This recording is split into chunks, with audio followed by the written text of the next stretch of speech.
नमस्कार दोस्तों। हर पिता चाहता है कि वंश की परंपरा को आगे बढ़ाने के लिए पैतृक संपत्ति और अर्जित किए हुए धन को संभालने के लिए उसके पास एक होनहार उत्तराधिकारी हो जो वंश की कीर्ति को उज्जवल करे, अपने वंश का यश बढ़ाए।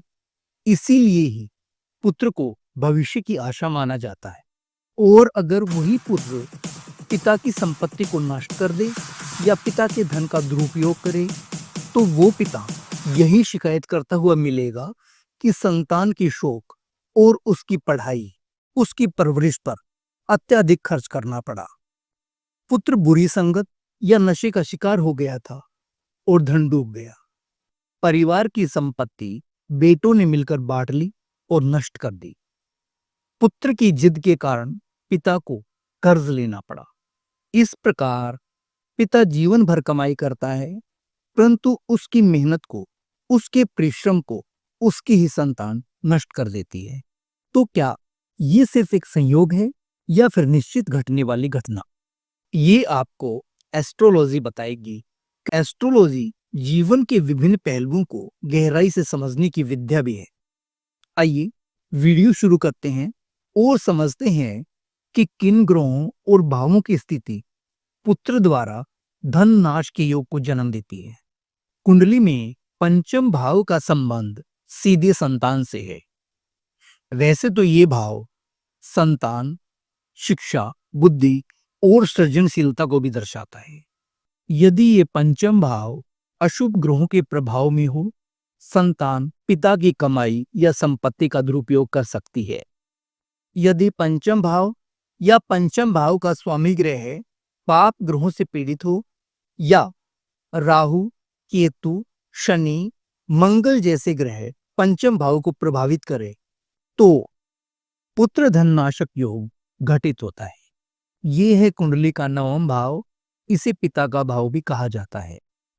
यदि ये नवम भाव दुर्बल होता है, कमजोर होता है, पाप प्रभाव में है, सपोज कीजिए मेष लगन की कुंडली है, तो नवम भाव के स्वामी हुए गुरुदेव बृहस्पति और चले गए छठे भाव में।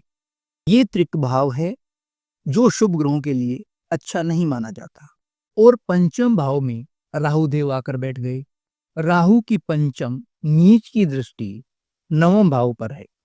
ये संतान अपने पिता के धन की कीमत नहीं समझेगी, फिजूल खर्ची करेगी और ऐसा भी हो सकता है कि संतान की वजह से पिता को ऋण लेना पड़े, जिसे चुकाते चुकाते पिता की आर्थिक स्थिति डामाडोल हो जाए।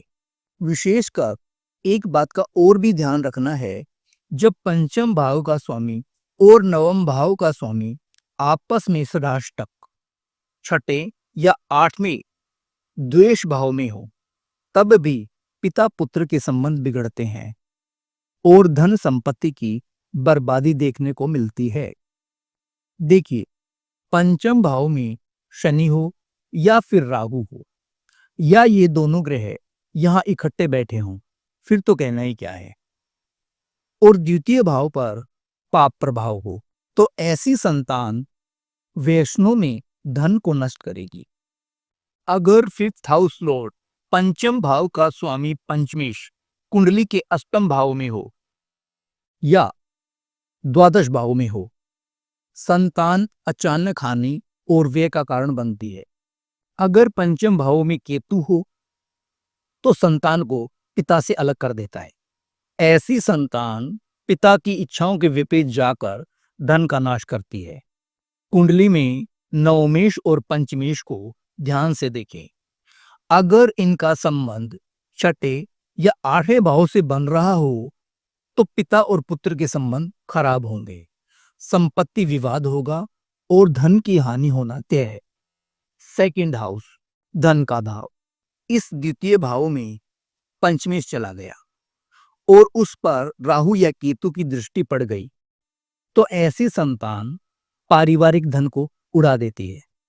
एक उदाहरण समझिए, यदि शनि पंचमेश होकर द्वितीय भाव में बैठा है और राहु केतु या मंगल से पीड़ित हो, तो पुत्र धन का उपयोग व्यर्थ के या गैर जरूरी कामों में करेगा।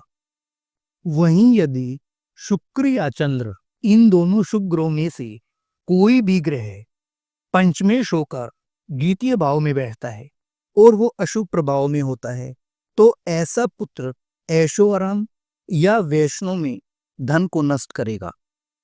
अच्छा देखिए, जैसे पंचमेश और द्वितीयेश, फिफ्थ हाउस लॉर्ड और सेकंड हाउस लॉर्ड, इन दोनों पर राहु की या केतु की दृष्टि हो अथवा दोनों ही 6, 8 और 12 भावों में हो, ये स्थिति बताती है कि संतान धन संपत्ति को व्यर्थ के कार्यों में खर्च करेगी, जिससे पिता को मानसिक पीड़ा होगी। अब छठा भाव, सिक्स्थ हाउस, षष्ठ भाव शत्रु, ऋण और कर्ज के लिए जाना जाता है।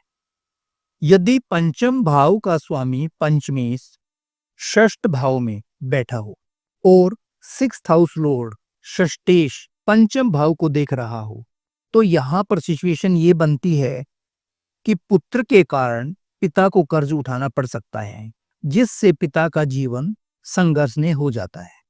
जन्म कुंडली का अष्टम भाव अशुभ भाव है, जो बाधा, संकट और अचानक हानि को दर्शाता है। यदि पंचम भाव का स्वामी अष्टम भाव में चला जाए, तो संतान अचानक धन हानि करवा सकती है। ये स्थिति ऐसी बनती है कि संतान जुआ, सट्टा, नशा, बुरी संगत या गैर कानूनी कार्यों के कारण धन का नाश करती है। और यदि अष्टम भाव में राहु और पंचमेश दोनों साथ में ही, तो पुत्र की प्रवृत्ति जिद्दी और विनाशकारी होती है। अब जन्म पत्रिका के 12वें भाव से पंचम भाव का संबंध समझते हैं। जन्म पत्रिका का 12वां भाव द्वादश भाव व्यय और हानि का घर है। यदि पंचम भाव का स्वामी द्वादश भाव में चला जाए या पंचम भाव पर द्वादश भाव के स्वामी की दृष्टि आ रही हो, तो पुत्र पिता का धन फिजूल के कार्यों में खर्च करता है।